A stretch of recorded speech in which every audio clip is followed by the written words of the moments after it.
Hey Gail, it's so nice to have you. Hi, Shilpa. Thank you for having me back. I appreciate it. Today we wanted to kind of talk about a subject I feel like other female solopreneurs who might be moms or moms to cats and dogs can relate, and how you and I can maybe be of support just by having somebody be able to know that, hey, I'm not alone in this, Yeah. whatever that is. So go ahead and share a little bit about yourself before we get too far ahead. Sure. I've been married for 19 years and we have a 5-year-old daughter. We also have an adult son.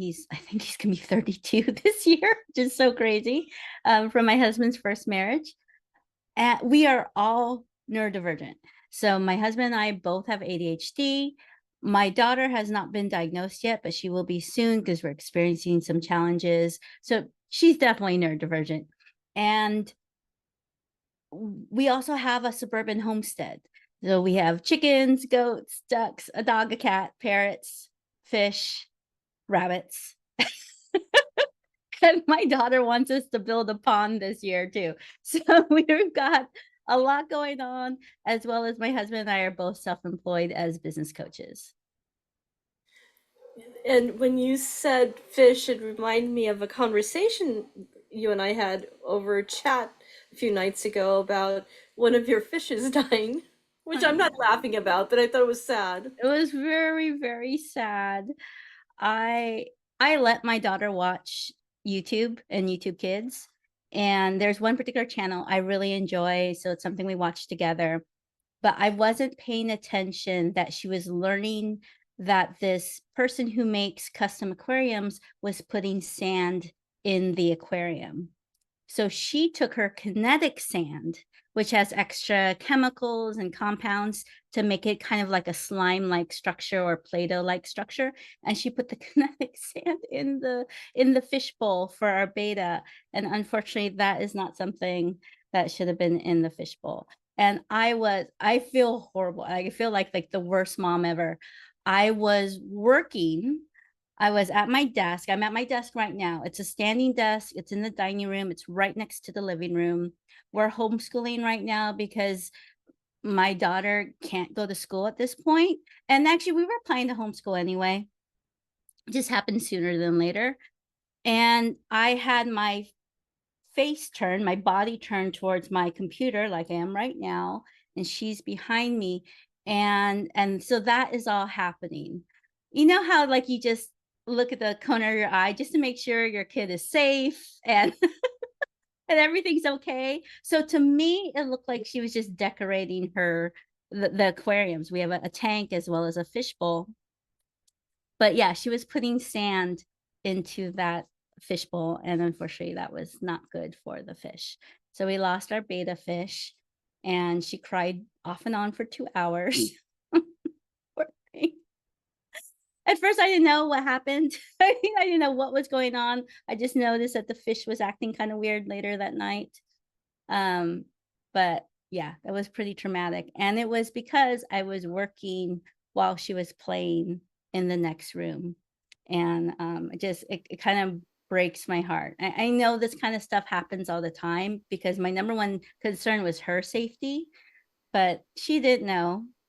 We unfortunately learned a really hard lesson when Well, it comes to taking care of animals. and you mentioned like the mom guilt, and I can so relate to that. Like I I have this thing, there must be a term for it, when you were talking about neurodivergent, Mhm. and I've been learning more and more about that. I tend to get too focused. Oh Like, yeah, that's one of the like, superpowers of ADHD. oh, is And it? not that I know if you have that or not. I have ADHD. I'm late diagnosed. I wasn't diagnosed until I was 45. I'm 49 now. And it was just something I lived with. And I just used, I mean, I think that's the strength of women, is that we just power through. So I just use like sheer force and willpower to just power through, wondering why it was so hard for me to get things done and to have challenges when you have multiple things going on. So yeah, hyper focus is one of the superpowers, as well as some of the challenges. One of the challenges with ADHD.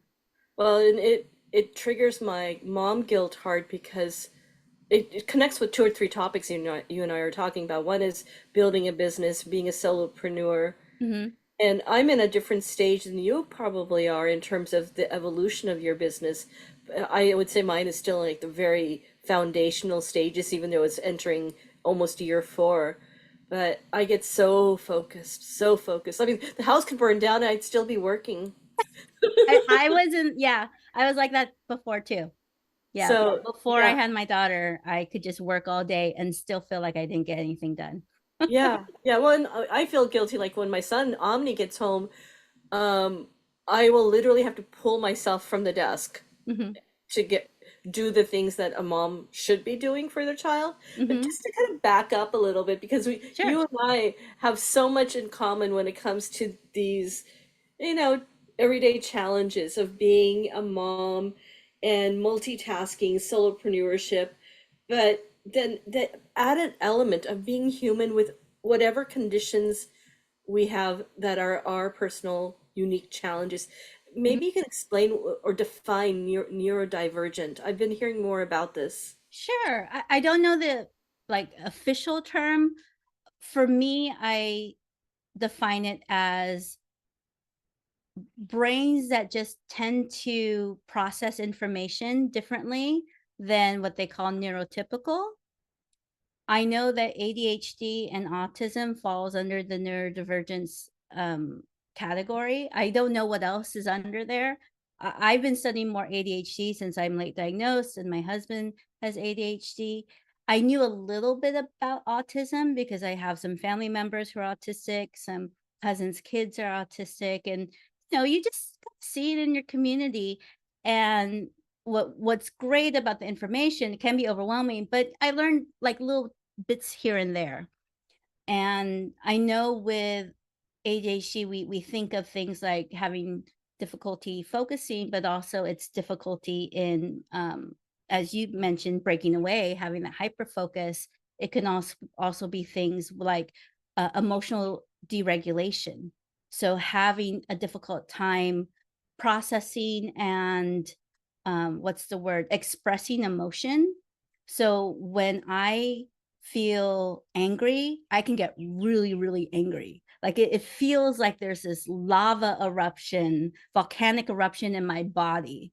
And so I've had to learn through things like mindfulness and other types of practices to cognitive behavior therapy is another practice that you can learn through therapy, is learning how to regulate my own emotions and knowing that it's just how my brain is processing the information, and that it's not necessarily real. Of like, yes, I am angry and maybe I need a moment to cool down, but I have to use my brain to use logic and realize, okay, it really isn't that bad. It's okay, and kind of calm myself down. Some people, medication is very helpful. Medication helps me. Not everyone uses medication or needs medication, but that's another way to look at it. I think there's sometimes a stigma when it comes to medication, but you wouldn't tell someone who has diabetes not to use insulin. So it's personal to each person and their medical team. But those are just a couple of examples. And then with autism, I'm learning more about, because I have suspicion that my daughter may be on the autism spectrum. Something I just learned, because when I think of spectrum, I think of a line, like no symptoms to a lot of symptoms. But what I'm learning is the autistic spectrum is actually a circle. So there's different categories, and some people may be high or maybe low. Like for example, social, what's the word? I'll call it social connection. I'm sure there's a better word for that. But one symptom they look for is, will my child look you in the eye? And who do they look in the eye? Like, can she look me in the eyes? Can she look at a stranger in the eyes? And so that's one measure of it. but it could also be things what she's experiencing is what's called sensory processing disorder, and just everything just feels so uncomfortable for her to have on her body. Like, some kids don't like hugs or touches or, um, what else? The fabric of a particular piece of clothing has to feel a certain way, and it feels so bad to them that it causes, like, this meltdown. So I think in the past, parents and maybe teachers interpreted this as, "Oh, they're acting up," whereas more, no, their sensory system is over flooded and they're frustrated and just having like this traumatic experience because something that feels like nothing to me feels like a knife cut to them. I mean, that's how I'm learning about it. So I'm in that process right now. It's not only, okay, I'm running my business, taking care of my child, homeschooling, but now we have some additional challenges that we're facing. And then actually that's why she's right next. I mean, she's not with me right now. She's at my parents', but that's why most days she's right next to me while I'm working. And that really ties back to what you just expressed, in terms of how that's an additional layer of, I don't want to call it a challenge. It's just an additional layer of how we need to function in life. And everybody's got something on Yeah. some level. It could be their personal, psychological, or what have you. And what I often feel like is people may forget that when you are an entrepreneur, um, to have more empathy for yourself, so that, what do you call it? Have more grace for yourself, Oh, because yes. I'm the worst. Even though, and I say this to everyone, that I'm constantly trying to be a better person and Mhm. improve. And so anything that I'm challenged with is why I talk about it. And so overwhelm, Oh, that's a good oh, point. for Yeah. sure. And so, but what I try to remind myself, and I'm not saying I'm good at this, but I'm just saying to anyone who's listening that give yourself grace. Yeah. Yeah. It's so I easy to give grace to a friend, but why not to ourselves? Right, right, especially if we may be experiencing something similar. Like, if she's having a meltdown that's basically emotional deregulation, I know what that, or dysregulation, I know what that feels like. And I'm experiencing it too. I'm in a Facebook group of parents who, their children are experiencing similar things. And some of us are like, I'm neurodivergent too, and I'm having a hard time coping with them. So if I'm supposed to be the model of what calmness is supposed to be, it's so hard to do that when your body and your brain is kind of working against you sometimes. It's a lot. It is a lot. Um, and so you used a word that I actually tuned into, um, in another podcast that I conducted with someone else, and we were off the cuff after recording. We were mentioning the level of anxiety one feels as an entrepreneur. I don't know Mhm, about you, but my anxiety level is pretty high most of the time, and I do meditate and I try to do all the right things. And mhm, she used the word power through or push through, and I mhm. thought, a light bulb went off in my head. I go, how many times do I often power through and push through? And the answer is a lot. Like, I Yeah. know, and because there are no signposts as a solopreneur. Early stages, you don't know when you're going to get there. Is it the Mhm, first client? Is it the first podcast? Is how many things until that momentum starts going and you start generating income?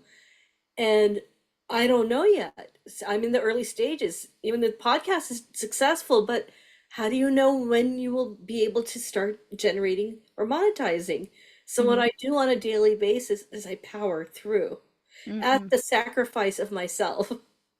Yeah. Yeah, that we have to find that balance between powering through something and knowing when to surrender and go with the flow with whatever is going on in the world or our own worlds, our own lives. I have a friend whose business name has surrender in the name, which I love because every time I see it pop up on my feed, it's a reminder to me because I'm such a, I'm a recovering control freak. which is so funny because of what's going on with what's going on with our family right now. It's like this, the old me would try to like control everything versus this new me is doing my best to live day to day and appreciate the good moments, and you just kind of roll through the challenging moments and maybe even power through. But yeah, it is interesting. I'm kind of curious for you, Shilpa, when you're multitasking, like what is on your plate? What are you balancing between being a mother, being a wife, being a business owner? How do you figure that all out for yourself? I'm constantly fine-tuning what works and what doesn't and refining. There are bad days, there are Mhm, some good days. Overall, when things are going, I would say in a way that's very intentional, but feels like there's allows for flow to occur. mhm, Um, I more strategically follow an approach every day. So let's say it's on my wall right behind in front of me, but like Mondays are what I call admin days. uh-huh, And Tuesdays, I try to train or learn something that will help me further my business. mm, And then Wednesdays is focused on podcast production, and podcast learning, all things podcast, but how it relates to the greater business as well. mhm, And then Thursdays and Fridays are a little bit interchangeable, but basically about content production. mm, But when it comes to the weekend, I very consciously, and it doesn't always happen, if there's a little bit that needs to get done, I get it done. But Sundays, I call self-care day, and I really, really mean it. Like, and it may not necessarily be like I go to a spa, but I'll take that extra 10-minute longer meditation, mhm, or I make time on Sundays to make a nice big hearty meal or mhm, breakfast that'll carry the family through the first few days of the week.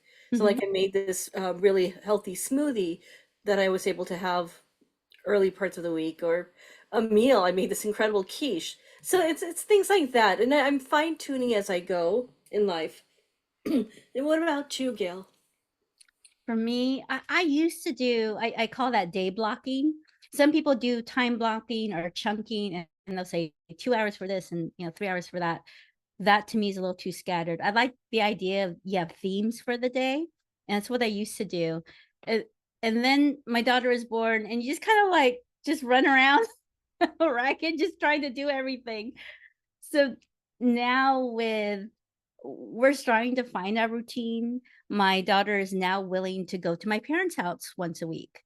That that stopped for a few months. She used to go to their house twice a week. She used to go to a preschool for a few hours a day.